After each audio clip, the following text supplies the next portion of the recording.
Hi everyone, I wanted to do a video just explaining a little bit about how you could take your acoustic instrument, your acoustic string instrument, and turn it into an electric violin.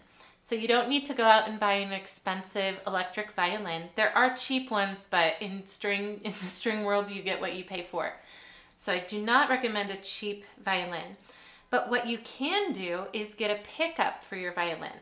So what a pickup is it's a little electronic device that usually clips onto your bridge or somewhere else on your violin, and it picks up the vibrations of your instruments and it digitizes it.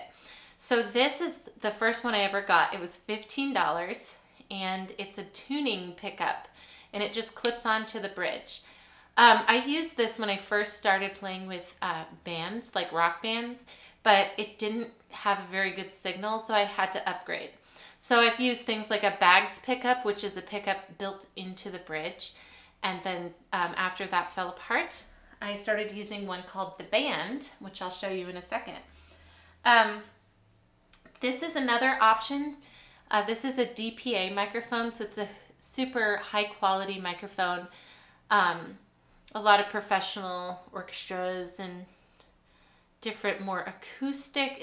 To get an acoustic sound, you could use this microphone and make your violin sound louder.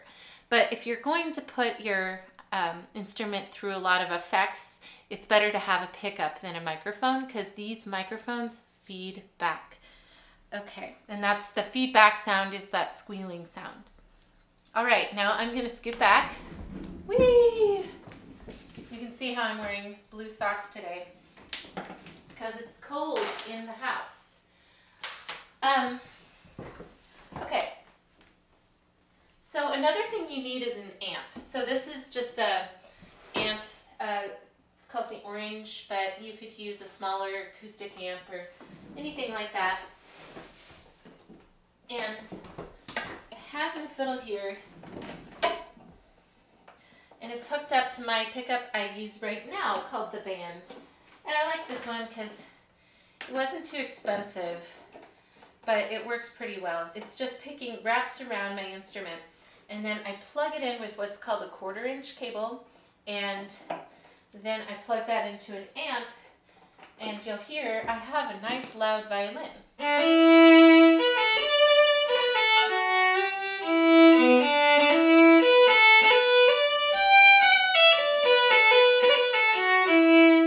Less of an acoustic sound, and everything that's coming through the amplifier is digital.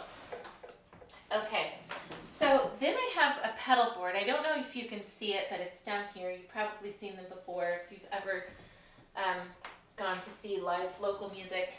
Guitar players use them all the time, but they're really fun to put with string instruments. So I've got this, it's called a drop pedal, and I can drop down to different intervals. So if I want to make my violin sound like a cello, then I just click the button.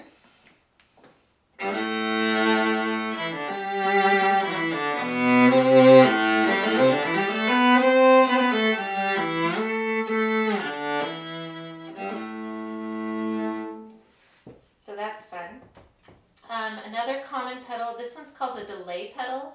So it's an echo pedal, and you can change the delay effects. If you want a lot of echo, a lot of delay, you can adjust that. So I have a lot of delay on here. You'll hear it.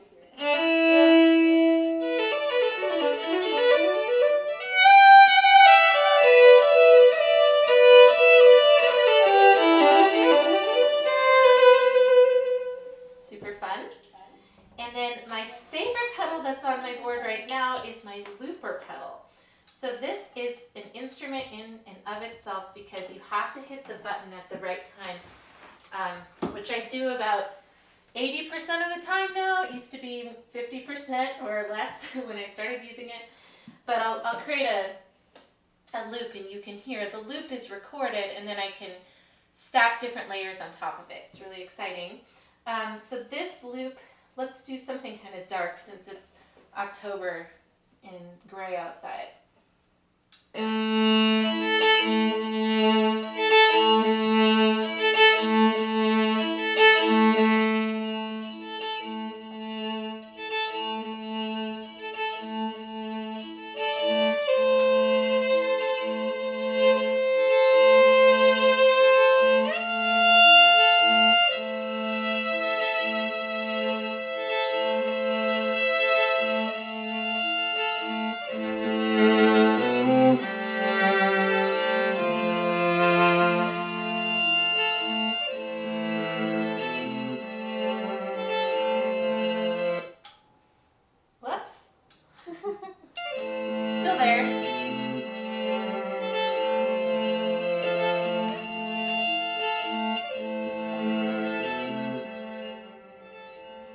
anyway, so that's kind of fun. I'm coming back. If you're interested in learning more about this, I'm going to be teaching a workshop in the next couple weeks at Massive Sound Studios. So it's a professional recording studio. And we're taking a small group of people and we're going to be in the studio. We're going to hang out in the studio and be able to try all these different pedals and more. I have many more pedals for you to try out on your instrument. All you need is your acoustic instrument. And the second part of the workshop is going to be working with a sound engineer to record a short 3-minute or less piece that you'd like to have a professional recording of. So you'll get to be in an isolation booth and get to experience what it's like to be in the studio and what the recording process is like. It's super fun, super exciting, and if you just need more information, email laurelmorganparks@gmail.com and I can tell you all about the workshops. It's October 17th, 20th, and 27th, and so you just choose one day, and there's a limit of 10 people, and I'd love to have you join. It's going to be super fun.